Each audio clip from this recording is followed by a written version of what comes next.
ग्रहों का विज्ञान यूट्यूब चैनल में मैं डॉक्टर पुष्पा कामले आप सबका स्वागत करती हूँ। आज मैं आपको कुंडली पढ़ना सीखे के क्रम में पाठ 159 सिखाना शुरू करती हूँ। आज के पाठ में सितंबर महीने का मासिक राशिफल जानेंगे। ग्रहों की स्थिति के अनुसार 9 ग्रह, 12 राशियां, 12 भाव को ज्योतिषीय सूत्र लगाकर जानेंगे। इस महीने में कौन सी राशि को कौन से भाव से शुभ फल मिलेंगे और कौन से भाव से अशुभ फल मिलेंगे। समय एक जैसा हमेशा नहीं होता। समय अच्छा है या खराब यह ग्रहों के गोचर पर निर्धारित करता है। चंद्रमा 2.25 दिन में एक राशि परिवर्तन करता है। सूर्य एक महीने में राशि परिवर्तन करता है। मंगल 45 दिन में राशि परिवर्तन करता है। शुक्र और बुध सूर्य के आसपास होते हैं। शुक्र 28 दिन में राशि परिवर्तन करता है। बुध ग्रह एक महीने के अंदर ही राशि परिवर्तन करते हैं। वक्री होने पर ग्रह उसी भाव में या पीछे वाले भाव में अधिक समय तक रहते हैं। इन 9 ग्रहों का 27 नक्षत्रों का शुभ अशुभ परिणाम व्यक्ति के जीवन पर पड़ता है। व्यक्ति की जन्म समय की कुंडली वर्तमान गोचर के साथ शुभ संबंध बनाती है तो गोचर उस व्यक्ति के लिए शुभ फल देने वाला होगा। इसके विपरीत रहता है तो अशुभ फल देने वाला होगा। इस महीने में कौन सी राशि को स्वास्थ्य लाभ मिलने वाला है, संतान सुख की प्राप्ति होने वाली है, शिक्षा में प्रेम में सफलता मिलने वाली है, विवाह के योग बनते हैं या नहीं, कौन सी राशि के लोगों को नौकरी लगने के योग बनते हैं और इस महीने में कौन सी राशि की इच्छा पूर्ण होने के योग बनते हैं। मासिक राशिफल कैसा देखा जाता है तो राशि चक्र में 12 राशियां होती हैं। मेष राशि से मीन राशि तक कुंडली में 12 भाव होते हैं। लग्न भाव से व्यय भाव तक 9 ग्रह, 27 नक्षत्र अश्विनी से रेवती तक। एक राशि में 3 नक्षत्र होते हैं और 9 चरण होते हैं। प्रत्येक व्यक्ति का अलग अलग चरणों में जन्म होता है। चरण अलग अलग होते हैं। 9 व्यक्तियों की राशि एक होती है। प्रत्येक राशि के 9 चरण मिलकर एक राशि बनती है। जब राशिफल चंद्र राशि और लग्न राशि के अनुसार बताया जाता है तब इन 9 चरणों के लोगों पर संबंधित ग्रह की शुभता और अशुभता का फल कम ज्यादा हो सकता है। इन सूत्रों को ध्यान में रखकर ही राशिफल का अनुभव करना चाहिए, क्योंकि दुनिया में लाखों लोग एक ही राशि के मिल जाएंगे। सभी लोगों को एक जैसा परिणाम अनुभव में नहीं आएगा। इस बात को ध्यान में रखना होगा। व्यक्तिगत कुंडली सबकी अलग अलग होती है। किसी भी राशि का मासिक राशिफल 9 ग्रहों के और 12 राशियों और 12 भाव के अनुसार देखा जाता है। ज्योतिषीय सूत्र लगाकर इनसे क्या शुभ और अशुभ परिणाम मिलते हैं इनके बारे में जानते हैं और समझते हैं। मासिक राशिफल चंद्र राशि और लग्न राशि के अनुसार समझेंगे। मासिक राशिफल ग्रहों के गोचर पर आधारित है। इनसे जो शुभ और अशुभ परिणाम होंगे, व्यक्तिगत कुंडली में अशुभ ग्रह की महादशा, अंतर्दशा, प्रत्यंतर दशा चल रही होगी तो अशुभ फल अनुभव में आएंगे। उसी प्रकार व्यक्तिगत कुंडली में शुभ ग्रह की महादशा, अंतर्दशा, प्रत्यंतर दशा चल रही होगी तो शुभ फल अनुभव में आएंगे और उनकी शुभता में वृद्धि होगी। व्यक्तिगत कुंडली के ग्रह और गोचर के ग्रह आपस में 6, 8, 12 का संबंध बनाते हैं तो उस ग्रह से संबंधित अशुभ फल अनुभव में आएंगे। इसके विपरीत यदि कुंडली के ग्रह और गोचर के ग्रह आपस में तृतीय एकादश 9 पंचम का योग बनाते हैं तो उस ग्रह से संबंधित अत्यंत शुभ फल अनुभव में आएंगे। जब संबंधित ग्रह से अशुभ परिणाम मिलते हैं तब राशि के अनुसार संबंधित ग्रहों के उपाय, मंत्र, दान करना चाहिए तो संबंधित ग्रह से विपरीत परिणाम मिलते हैं, यानी कि उस ग्रह से शुभता में वृद्धि होती है, उस ग्रह से संबंधित शुभ फल की प्राप्ति होती है। यदि आप अपनी कुंडली का विश्लेषण कराना चाहते हैं, कुंडली से संबंधित प्रश्नों के उत्तर जानना चाहते हैं, तो दिए गए नंबर पर व्हाट्सएप करके जानकारी और शुल्क की जानकारी प्राप्त कर सकते हैं। सितंबर महीने में ग्रहों के गोचर की स्थिति कैसी रहने वाली है, कौन से ग्रह राशि परिवर्तन करेंगे, इनको जानते हैं। 16 सितंबर को सूर्य कन्या राशि में प्रवेश करेंगे, 18 सितंबर को शुक्र तुला राशि में प्रवेश करेंगे और 23 सितंबर को बुध कन्या राशि में प्रवेश करेंगे और शनि वक्री अवस्था में रहेंगे। कन्या लग्न कन्या राशि का चार्ट 6 नंबर से शुरू होता है। पहले भाव में कन्या राशि शुक्र और केतु, षष्ठ भाव में कुंभ राशि में शनि, सप्तम भाव में मीन राशि में राहु, भाग्य भाव में वृषभ राशि में गुरु और दशम भाव में मिथुन राशि में मंगल और व्यय भाव में सिंह राशि में सूर्य और बुध की स्थिति है। इस प्रकार कन्या लग्न कन्या राशि का चार्ट। ग्रहों की दृष्टि, पहले गुरु की स्थिति भाग्य भाव में गुरु की स्थिति और गुरु की 5वीं दृष्टि लग्न भाव पर पड़ रही, गुरु की 7वीं दृष्टि पराक्रम भाव पर और गुरु की 9वीं दृष्टि पंचम भाव पर पड़ रही है। मंगल की दृष्टि, मंगल की स्थिति, मंगल दशम भाव में स्थित है और मंगल की 4थी दृष्टि लग्न भाव पर पड़ रही है। मंगल की 7वीं दृष्टि चतुर्थ भाव पर पड़ रही है और मंगल की 8वीं दृष्टि पंचम भाव पर पड़ रही है। शनि की स्थिति षष्ठ भाव में है। शनि षष्ठ भाव में स्थित होकर तीसरी दृष्टि से अष्टम भाव को देख रहे हैं। शनि की 7वीं दृष्टि व्यय भाव पर पड़ रही है और शनि की 10वीं दृष्टि पराक्रम भाव पर पड़ रही है। इस प्रकार 3 ग्रहों की 3 दृष्टियां हैं, उनके बारे में बताया। अब चंद्रमा का गोचर सितंबर महीने में जिन राशियों से चंद्रमा का गोचर होता है और उस समय जो तारीखें आती हैं, उन तारीखों में नियोजित कार्य, प्लानिंग किए हुए कार्य सक्सेस नहीं होते। तो वो कौन सी राशि हैं? तो वो राशियां हैं धनु राशि, मेष राशि और सिंह राशि। इन राशियों से जब चंद्रमा गोचर करते हैं और उन दिनों जो तारीखें आती हैं वो सितंबर महीने की तारीखें इस प्रकार 2, 3, 12, 13, 20, 21, 29, 30। इन तारीखों को महत्वपूर्ण काम नहीं करना चाहिए। अगर काम करना जरूरी है, मजबूरी है, तो चंद्रमा के मंत्र करके कार्य की शुरुआत कर सकते हैं। चंद्रमा का मंत्र ओम सोम सोमाय नमः 108 बार करना है और इसके बाद कार्य की शुरुआत कर सकते हैं। सितंबर महीने में इच्छा पूर्ति ग्रह की स्थिति कैसी रहने वाली है और लग्नेश की स्थिति कैसी रहने वाली है और उनसे संबंधित उपाय मंत्र दान आखिर में जानते हैं। पहले शुरू करते हैं सितंबर महीने का मासिक राशिफल पहले भाव से लेके 12वें भाव तक कन्या राशि कन्या लग्न के लिए।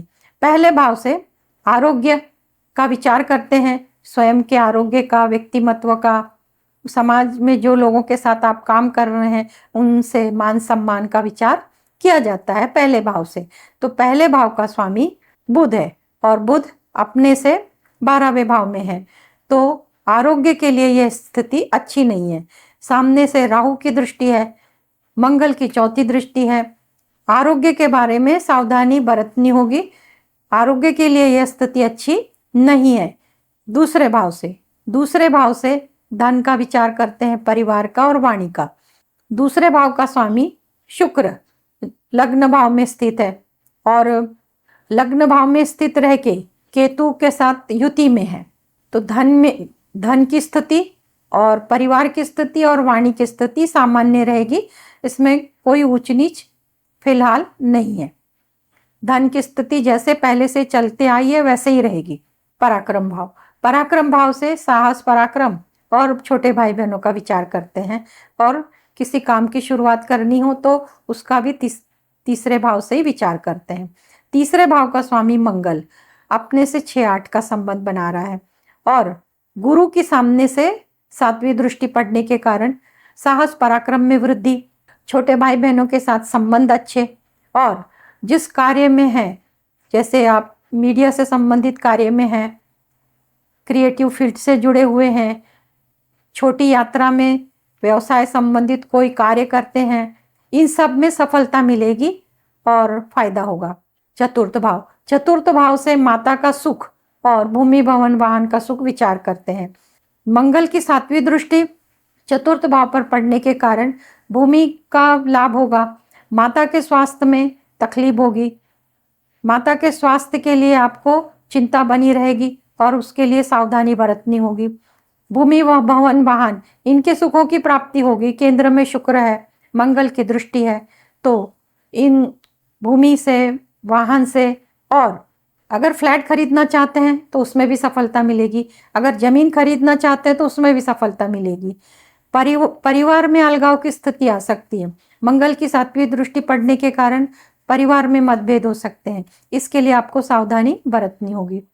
पंचम भाव से हम शिक्षा, संतान और प्रेम संबंध के बारे में देखते हैं।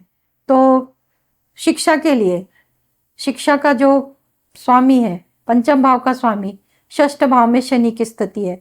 गुरु की 9वीं दृष्टि पड़ने के कारण शिक्षा के लिए अच्छा है, संतान के लिए अच्छा है। जो लोग संतान प्राप्ति में प्रयत्नशील हैं उनको सफलता मिलेगी, और जो लोग प्रेम में हैं, जिनके प्रेम संबंध चल रहे हैं, गुरु की 9वीं दृष्टि पड़ने के कारण उसमें वृद्धि होगी, परंतु साथ में मंगल की 8वीं दृष्टि पड़ने के कारण मतभेद भी हो सकते हैं। इसलिए आपको आपके जो भी साथीदार हैं उनके साथ सोच समझकर व्यवहार करना होगा इस गोचर काल में। षष्ठ भाव से हम रोग, रिपु, ऋण का, प्रतियोगिता परीक्षा का विचार करते हैं। तो षष्ठ भाव में शनि कुंभ राशि में स्थित है, तो यहाँ पर शनि कारक होते हैं, शत्रुहंता बनाएंगे, परंतु सूर्य और बुध की सामने से दृष्टि पड़ने के कारण रोग में वृद्धि होगी। जो भी गर्मी के, उष्णता के रोग हैं उसमें वृद्धि होगी। बुध का 12वें भाव से बुध की 7वीं दृष्टि, स्किन से संबंधित रोग में वृद्धि होगी। तो इन सब से छुटकारा पाने के लिए आपको रूटीन चेकअप कराना होगा, औषधियाँ समय पर लेनी होगी, और इस गोचर काल में सावधानी बरतनी होगी। सप्तम भाव से दाम्पत्य जीवन का विचार करते हैं, व्यापार का विचार करते हैं। तो दाम्पत्य जीवन के लिए शुक्र की 7वीं दृष्टि सप्तम भाव पर पड़ रही है, परंतु साथ में राहु केतु भी है, अलगाव की स्थिति भी आएगी, इसलिए दाम्पत्य जीवन मिला जुला रहेगा। व्यापार के लिए भी ये गोचर का समय अच्छा दिखाई नहीं देता। जो बुध है द्वादश भाव में अपने भाव से 6-8 का संबंध बना रहे, परंतु शुक्र 7वें दृष्टि से देखने के कारण शुक्र से संबंधित जो भी व्यवसाय है, खाने पीने के, सौंदर्य प्रसाधन के, इनके व्यवसाय में सफलता मिलेगी। अगर शुरुआत करना चाहते हैं तो वो भी शुरू कर सकते हैं। अष्टम भाव से चोट चपेट दुर्घटना का विचार करते हैं। अष्टम भाव का स्वामी मंगल दशम भाव में अपने से तृतीय एकादशी का संबंध बना रहा है। शनि की 3री दृष्टि पड़ने के कारण चोट चपेट दुर्घटना की संभावना बनती है। आपको इस गोचर काल में सावधानी बरतनी होगी। भाग्य भाव से हम धार्मिक यात्रा का विचार करते हैं, लंबी दूरी की यात्रा, धर्म कर्म में रुचि, पूजा पाठ में रुचि, कर्म कांड में रुचि, इन सब के बारे में जानते हैं। तो भाग्य भाव में गुरु की स्थिति है और भाग्य भाव का स्वामी शुक्र अपने भाव से 9 पंचम का योग बना रहा है। तो धार्मिक यात्रा हो सकती है, यात्रा में सुख मिलेगा, पूजा पाठ में मन रमेगा, और धार्मिक जो भी चीजें उनमें रुचि, और वो रुचि में वृद्धि होगी। दशम भाव से नौकरी का विचार करते हैं, नौकरी में प्रमोशन का विचार करते हैं, और पिता का विचार करते हैं, पिता के स्वास्थ्य का। तो नौकरी के लिए मंगल की स्थिति, मंगल कारक है, और मंगल की स्थिति दशम में है। मंगल अकेला दशम भाव में है, तो जो लोग नौकरी के लिए प्रयत्नशील हैं, अभी फिलहाल उनके नौकरी के योग नहीं बनते, परंतु जो लोग पहले से नौकरी में हैं उनको प्रमोशन के योग बनते हैं, और जो सीनियर है उनका सहयोग भी मिलेगा। और पिता के स्वास्थ्य के लिए चिंता बनी रहेगी, पिता के स्वास्थ्य में ऊपर नीचे हो सकता है, इसके लिए आपको पिता के स्वास्थ्य संबंधी जो भी सावधानी है वो बरतनी होगी।